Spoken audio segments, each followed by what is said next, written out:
पहले दौर में सीज़र नहीं किया जाता था, घर में डिलीवरी होती थी।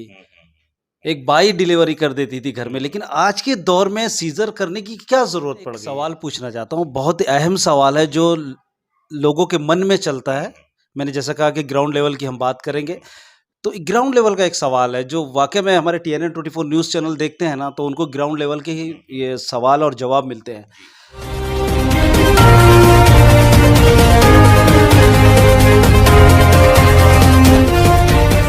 अच्छा, जो बच्चे जो है माँ के पेट में ही उनका इंतकाल हो जाता है, देहांत हो जाता है, उस वक़्त क्या होता है कि हम सोचते हैं कि माँ को बचा लें या बच्चे को बचा लें, ऐसी भी सिचुएशन आती है कई बार और आपके सामने भी ये बात आई होगी। तो उस वक़्त जो गर्भवती महिलाएँ हैं, तो उन्होंने क्या करना चाहिए? कैसे उसको अच्छे से रखना चाहिए?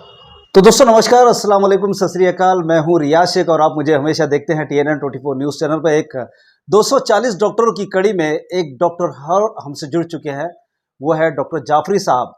दोस्तों मैं इनका एड्रेस पहले बता देता हूँ आपको कि मेन रोड ताजबाग में इनका जाफरी रिसर्च सेंटर है और इस वक्त हम हैं इनके क्लिनिक में। तो आइए जानने की कोशिश करते हैं कि डॉक्टर जाफरी साहब की स्पेशलिटी क्या है, वो किन बीमारियों का इलाज करते हैं, वो भी हम जानने की कोशिश करते हैं, क्योंकि लगातार 240 डॉक्टर हम आपके सामने ला रहे हैं और उनकी स्पेशलिटी वो डॉक्टर हॉस्पिटलों के भी हम एड्रेस भी दे रहे हैं। तो डॉक्टर जाफरी साहब, हमारा TNN 24 में आपका बहुत बहुत स्वागत है। मैं सबसे पहले ये कहना चाहूँगा कि मैं बेसिकली चाइल्ड स्पेशलिस्ट हूँ। मैं MBBS MD हूँ। मैं जैसे ही MBBS MD हुआ वैसे ही मैंने नंदनवन में छोटा अस्पताल डाला। वो छोटा अस्पताल चाइल्ड स्पेशलिस्ट करके ही था, चिल्ड्रंस हॉस्पिटल करके। फिर उसका सक्सेस हो गया तो मैंने फिर नंदनवन में ही एक मल्टी स्पेशलिटी छोटा अस्पताल डाला।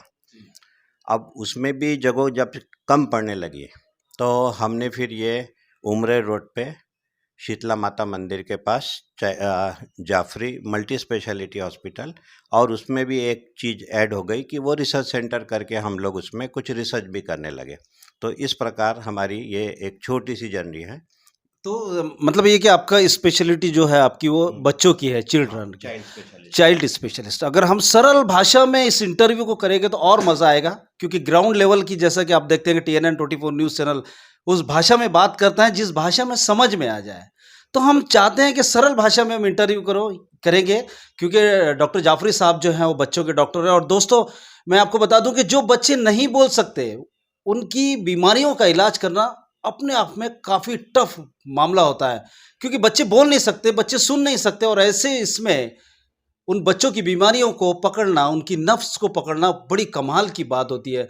तो डॉक्टर जाफरी साहब, आप बच्चों के स्पेशलिस्ट हैं, तो कैसे बीमारी के बच्चों के बीमारियों का इलाज करते हैं आप? छोटे बच्चों के बारे में ऐसा प्रॉब्लम आता है जी कि जब बच्चा न्यूबॉर्न रहता, बोल नहीं पाता, जी समझ नहीं पाता, तो ये एक मेजर प्रॉब्लम है कि बच्चे के पास से इंफॉर्मेशन ओरल रूट से नहीं मिलती है।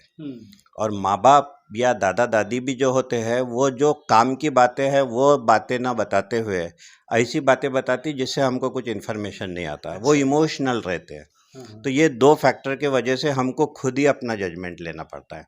अब ये जजमेंट लेने के लिए हमारे पास 3-4 बातें होती है।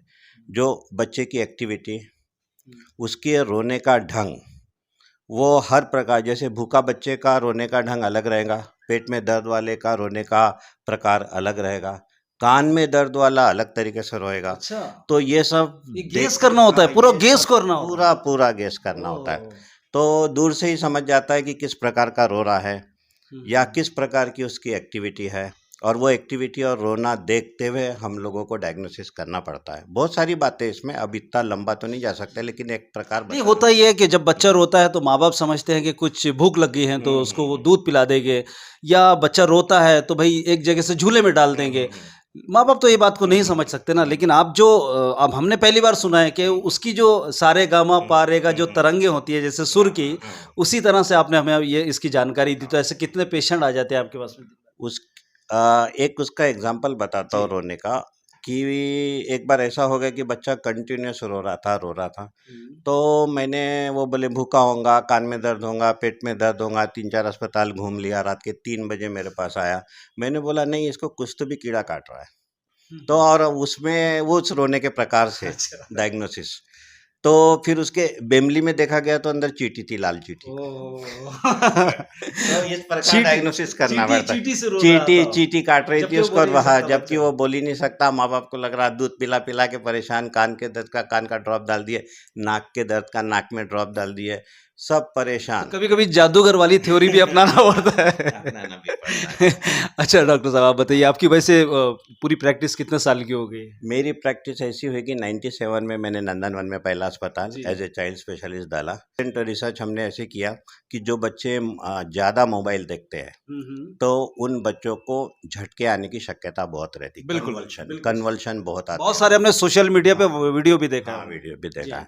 उसका कारण हमने आइडेंटिफाई किया कि मोबाइल पे या टीवी पे अगर लाइट की इंटेंसिटी कम ज़्यादा होती है तो वो फ्लिकरिंग लाइट जिसको बोलते हैं ना, पट्टे पट्टे अगर आ रहे हैं या लाइट कम ज़्यादा हो रही तो उससे ब्रेन स्टिमुलेट होता है, और ब्रेन स्टिमुलेट और उसी वक्त बच्चे को फीवर वगैरह है तो वो उसको झटके आने की शक्यता बहुत होती है। इस प्रकार की कई प्रकार की रिसर्च हम लोग करके अपने पेपर देते हैं। अभी मेरा जो लड़का है उसने भी, वो ऑर्थोपेडिक सर्जन है, वो भी यहाँ पे अभी 1 जनवरी 24 से यहाँ काम कर रहा है। उसने क्या भी, नाम है डॉक्टर साहब का?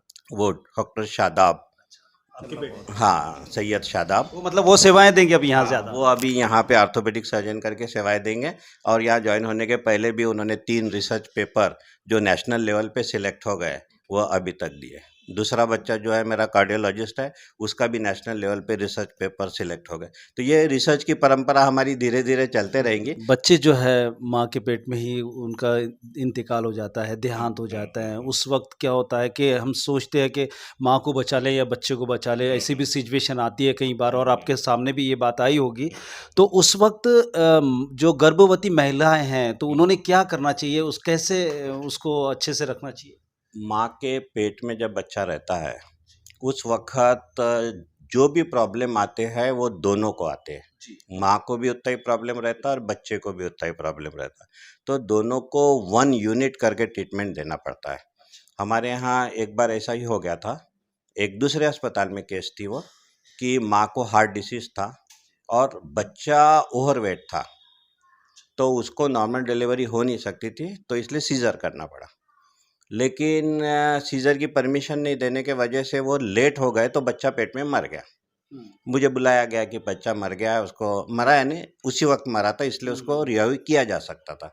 तो मैं उस अस्पताल में गया, वहाँ पे मैंने बच्चा जैसे सीज़र से हुआ उसको रिहाई किया, बच्चा ठीक हो गया। पहले हमने बच्चा डेड पेरेंट्स को बता दिया, लेकिन बच्चा डेड पेरेंट को बताने के बाद 15-20 मिनट में उसको रिससिटेशन करके प्रोसीजर रहती है, वो प्रोसीजर करके बच्चा जीवंत हो गया। अब सवाल ऐसा आ गया कि बच्चा, लेकिन टेबल पे माँ कार्डियक अरेस्ट में मर गई, जबकि पहले बच्चा मरा हुआ था, जो बच्चा जिंदा हो गया, माँ का देहांत हो गया। तो बाहर यही बोले दोनों में से एक का जाना वाजिब था, डॉक्टर साहब ने बच्चा बचा लिया इसलिए माँ मर गई। लोग बोल रहे थे, लेकिन काफ़ी उन्होंने मेरा सत्कार किया। उस अपने यहाँ की नंदनवन का ही अस्पताल है उन्होंने। सर मैं एक सवाल पूछना चाहता हूँ, बहुत ही अहम सवाल है जो लोगों के मन में चलता है। मैंने जैसा कहा कि ग्राउंड लेवल की हम बात करेंगे, तो ग्राउंड लेवल का एक सवाल है जो वाकई में हमारे TNN 24 न्यूज़ चैनल देखते हैं ना, तो उनको ग्राउंड लेवल के ही ये सवाल और जवाब मिलते हैं। पहले दौर में होता ये था कि सीजर नहीं किया जाता था, घर में डिलीवरी होती थी, एक बाई डिलीवरी कर देती थी घर में। लेकिन आज के दौर में सीजर करने की क्या जरूरत पड़ गई है? सीज़र करने की ज़रूरत थोड़ी सी ज़्यादा हुई है, और सीज़र सबसे बड़ा तो क्या है कि इसमें महिला, गर्भवती महिला की गलती है या क्या? गलती किसी की नहीं है। अभी ऐसा है कि जो डॉक्टर्स है, डॉक्टर्स को इतनी मैच्योरिटी अगर नहीं है कि ये नॉर्मल हो सकता है कि नहीं हो सकता, जजमेंट का फ़र्क आ जाता है, और जो मार्जिनल जजमेंट रहते हैं उसमें उनका जजमेंट सीज़र के तरफ रहता है, क्योंकि उस वक्त सीजर नहीं था सर, बहुत कम था।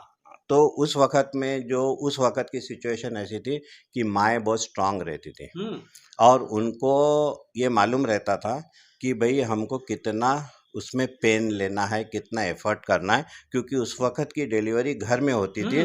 तो घर में होने के वजह से क्या होता था कि वो बच्ची जो अभी जिसकी डिलीवरी होती है वो भी किसी बाजू के रूम में वो सब ऑब्जर्व करते रहती थी, सुनते रहती थी कि अपनी माँ या अपनी भाभी या अपनी रिलेटिव जो अंडर डिलीवरी है वो कितनी मेहनत कर रही है। अभी ऐसा होता है कि न्यूक्लियर फैमिली, उसको मालूम ही नहीं होता कि भाई हाँ, वो नॉलेज नहीं होता है, नॉलेज ही नहीं यही तो होता। है, हाँ, तो हाँ। वो उतनी मेहनत नहीं कर पाती तो वो प्रोपेल नहीं कर और फिर पाती। माँ-बाप भी काम नहीं करने देते, बैठा देते हैं हाँ, उस तरह से, ये नहीं भी वो हो एक सकता है। सेकंड फैक्टर हो गया, वो माँ बाप बैठा देते, काम नहीं करने देते, हाँ, इससे क्या होता है कि ओवरवेट बच्चा पेट में हो जाता है। हाँ, तो ये वो ओवरवेट बच्चा हो गया, इनको कुछ एक्सपीरियंस नहीं है, इनको ये मालूम नहीं है कि कितना पेन लेना चाहिए। और फिर ऊपर से जो डॉक्टर्स कुछ लोग होते हैं, तो उनको ऐसा लगता है कि भाई अगर अपन ने ज़्यादा वेट करे नॉर्मल डिलीवरी के लिए और बच्चा मर गया हुँ, तो मेरे पे कानूनी मसला हो जाएगा। हाँ। इसलिए वो ये सोचते हैं कि भाई सीजर कर लिया जाए। सर कभी इतने साल आपने प्रैक्टिस कर रहे हैं और कर भी रहे हैं, आज भी कर रहे हैं और जी। आपका नाम है हम्म। इस एरिये में, ऐसा कोई जब सिचुएशन आई आपको कि आप इमोशनल हो गए किसी बच्चे की डिलीवरी के वक़्त या बच्चे के इलाज के टाइम में ऐसा आपकी आँख भर आई हो या आपका दिल अंदर से कि भई एक बच्चा है और इस तरह से इमोशनल हुए कभी आप? नहीं, इमोशनल तो तब हुए थे जब वो बच्चा एक जिंदा हो गया और माँ मर गई। वो जब वो इमोशनल एक इमोशनल हुए थे कि गुमथड़ा करके एक गांव है, जी। वहां से उन्होंने एक बच्चा लेके आया। शेतकरी फैमिली था। हुँ, हुँ। अब उन्होंने बेहोश बच्चा लेके आया और उनके पास पैसे नहीं थे, कुछ भी नहीं था। तो हम लोगों ने उनको इसी अस्पताल में, जी। ये जब नया नया बना था, तो इस अस्पताल में हमने उनको भर्ती किया। तो उन्होंने अपनी कहानी बताई कि भाई ये हम लोग तो इसमें आपको पैसे भी नहीं दे सकते, मेडिकल जा नहीं पा हुँ, रहे। ये अभी अभी की बात है, कोरोना पीरियड की। बोला ठीक है, भर्ती कर लेंगे हम। हमने भर्ती किया उसको आईसीयू में, छोटा बच्चा था और वो 30 दिन भर्ती रहा। 30 दिन भर्ती रहने के बाद जब वो पूरा ठीक हो गया तो सिचुएशन ऐसा आ गया कि वो घर कैसे जाए, क्योंकि सब वो था, ब्लॉक था, कोई किसी को जाने नहीं दे रहा था और पुलिस मार रही थी पकड़ पकड़ के। तो हम लोगों ने अपनी गाड़ी में बैठा के डॉक्टर का वो लेवल लगा के उसके घर पहुंचा दिया, बच्चा, माँ और बाप को। रूप कहा जाता है। गुमथड़ा की बात है। लेकिन वहाँ हम गए तो उसके जितने रिलेटिव थे, गाँवकरी जो थे, वो इतने स्वागत और इतना पैर पड़ रहे, वो भी भावुक हो गए, मैं भी भावुक हो गया। इस तरीके से काफ़ी ये सिच्युएशन बहुत हो गया था की भाई उनको लगा डॉक्टर आमच्या घरापर्यंत आले, त्यांनी पोहोचवून दिलं आणि या गरिबाने काय पैसे दिले। हमने तो बोले नहीं कि भाई हमको पैसे नहीं मिले, या उसने भी नहीं बोला, लेकिन उस गांव वाले समझ रहे समझ थे रहे। कि इतना गरीब, इतना ये तो पैसे फिर जाफरी भी लाकर हॉस्पिटल के चुरा कर ला दे नहीं सकता, तो पैसे भी नहीं दिया और गांव तक पहुंचा दिया। इतना भावुक हो गए थे हम कि ऐसा लगा था कि कुछ कमाया आपने। नहीं, यही तो कोऑर्डिनेट रहता है डॉक्टर और पेशेंट के बीच में जी। एक परिवार संबंध बन जाता है, एक हम्म, फैमिली की तरह ऐसा हो जाता है। और क्या कहना चाहते हैं हमारे दर्शकों को क्योंकि अभी इस दौर में जो खर्रा, गुटखे एमडी क्या-क्या सेवन कर रहे हैं, नशीली पदार्थ जो है वो उसका भी वो सेवन कर रहे हैं। तो आप एक अच्छा-सा क्या मैसेज देना चाहते हैं पूरे देश के नौजवानों को? हाँ, वो तो एक मैसेज दूंगा, उसके पहले मैं एक और अच्छा मैसेज जी। दूंगा। हमारे इस एरिया में जो मुस्लिम समाज है, हुँ। तो मुस्लिम समाज वैक्सीनेशन लेने में, लसीकरण करने में बहुत पीछे है और वो लसीकरण करने में डरता है। हमने कई बार उनको समझाया कि आप डरो मत, और लस जो होती है वो किसी को नुकसान नहीं करती और वो समाज में भेदभाव नहीं करती कि आप मुस्लिम हैं तो आपको वो कुछ हाँ, नुकसान बीमारी की करेगी। कोई भेदभाव हाँ, इंसान भेदभाव नहीं, देखते नहीं। हाँ, तो करती है, ये एक फैक्टर हो गया। तो लसीकरण करना चाहिए। दूसरी बात ऐसी हो गई कि ये जो टॉक्सिक मटेरियल है, इसको टॉक्सिक मटेरियल बोलेंगे, सिगरेट, बीड़ी, शराब, एमडी। तो अभी जो भी है नौजवान बच्चे, उनकी इम्यूनिटी इतनी कम है और इम्यूनिटी कम होने से ये टॉक्सिक ज़्यादा इफ़ेक्ट करते हैं और उनको नुकसान पहुंचा सकते हैं और कैंसर तक ले जा सकते हैं। वैसे भी कैंसर के काफ़ी पेशेंट बढ़ रहे हैं, हाँ, हमारे ये बढ़ नागपुर रहे में तो हैं, बहुत ज़्यादा है। बहुत ज़्यादा नागपुर में इतने बढ़ गए हैं और यहाँ पे भी सभी समाज में बढ़े, वो कोई एक समाज की बात नहीं है। और इन लोगों ने ये बात को ध्यान रखना चाहिए कि पहले कम होता था कैंसर, क्योंकि तुम्हारी इम्यूनिटी अच्छी थी, इसको सहन, टॉक्सिन्स को सहन करने की तुम्हारे को आदत थी। हुँ, अभी ऐसी है कि एक छोटा सा टॉक्सिन तुम्हारे पे इतनी बड़ी नुकसान कर देगा कि हुँ। आपको वो इतना वो कर देगा कि कैंसर तक आप पहुंच सकते हैं। इसलिए ये सब नशे वाली चीज़ें लेना बिल्कुल बंद कर देना चाहिए। अपना पूरा ध्यान अपने हेल्थ पे रखना चाहिए और वैक्सीनेशन लेना चाहिए, लसीकरण लेना चाहिए, ताकि आपकी बॉडी में इम्यूनिटी बढ़े। सर मुझे याद आया कि आप आपने उस गरीब पेशेंट को उसके घर तक पहुँचाया और आपका वहाँ स्वागत भी किया।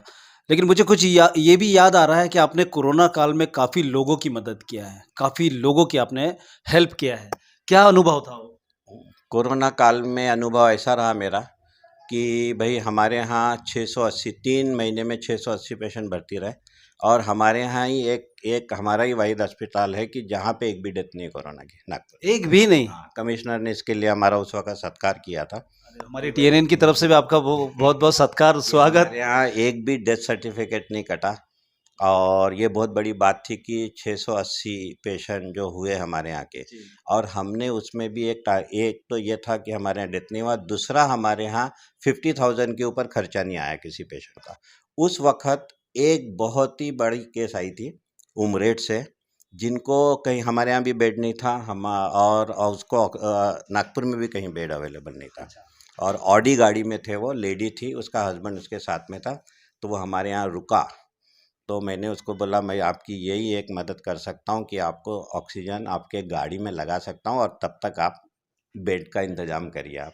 तो उसको 12 घंटे तक हमने ऑक्सीजन उसी के गाड़ी में, ऑडी गाड़ी में लगा के रखा, और उसने फिर दूसरी गाड़ी से पूरा दौड़ भाग करके 12 घंटे में बेड का अरेंजमेंट, जहाँ भी हुआ होगा नहीं मालूम, लेकिन वो भी आदमी आता है तो मेरे पैर पड़ लेता है, उमरेड का ही रहने वाला है। तो दोस्तों, हमने देखा कोरोना काल में आज भी हमारे जहन में कोरोना की आवाज़ आती है या हमारा जहन उधर जाता है तो हम खुद ही हमारे रोंगटे खड़े हो जाते हैं। इतनी काली रातें और इतनी काले दिन उस वक्त हम लोगों ने देखा है कोरोना काल में।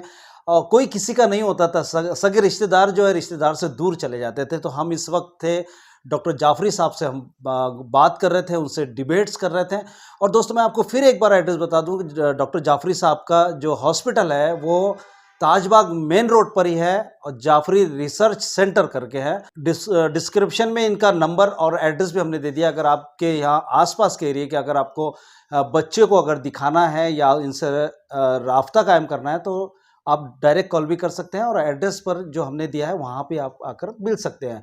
तो 240 डॉक्टरों में एक कड़ी हमारे साथ जुड़ी थी डॉक्टर जाफरी साहब। बहुत बहुत शुक्रिया सर हमारे TNN 24 न्यूज़ चैनल से बात करने के लिए। बस आपका शुक्रिया कि आपने मेरा इंटरव्यू लिया, और इंटरव्यू बहुत अच्छे से लेने के बाद आप जो मैसेज दे रहे हैं लोगों को, उससे ज़रूर अपने लोगों को, नागपुर के लोगों को बहुत फ़ायदा होगा, और वो मेडिकल फैसिलिटी जो नागपुर में अवेलेबल है उसका फ़ायदा उठा पाएंगे, और उनको भी थोड़ा बहुत नॉलेज भी मिल रहा है इस वजह से, आपके वजह से। इसलिए आपका भी बहुत बहुत शुक्रिया। बहुत बहुत शुक्रिया। तो दोस्तों, हमारा एक ही मकसद है, ना हमको सब्सक्राइबर की ज़रूरत है ना व्यूअर की ज़रूरत है। हमारा एक ही मकसद है कि आप जब भी नागपुर आएँ तो आपको पता चले कि कौन से डॉक्टर किस बीमारी के स्पेशलिस्ट हैं। जैसे कि लगातार आप TNN 24 न्यूज़ चैनल पर एक के बाद एक अपडेट देखते जा रहे हैं। 2 रोज़ के अपडेट हम लोग डाल रहे हैं, और डॉक्टरों से खुद जाकर हम मिल रहे हैं उनके हॉस्पिटल में, उनकी क्लिनिक में, और हम वो बात कर रहे हैं जो आपके मन में, आपके दिल में चल रही है। ग्राउंड लेवल की बातें हम आप तक पहुंचा रहे हैं। तो हमारे इस छोटी सी कोशिश को आप सफल बनाइए, और TNN 24 न्यूज़ चैनल को लाइक, शेयर, सब्सक्राइब करके आगे बढ़ाइए। सबको इस लिंक को भी ज़्यादा से ज़्यादा शेयर करें ताकि एक मालूमात को दूसरी जगह पहुंचाने की आप जिम्मेदारी लें। तो नमस्कार, आप देख रहे हैं TNN 24 न्यूज़ चैनल, रियाज शेख के साथ। जय हिंद।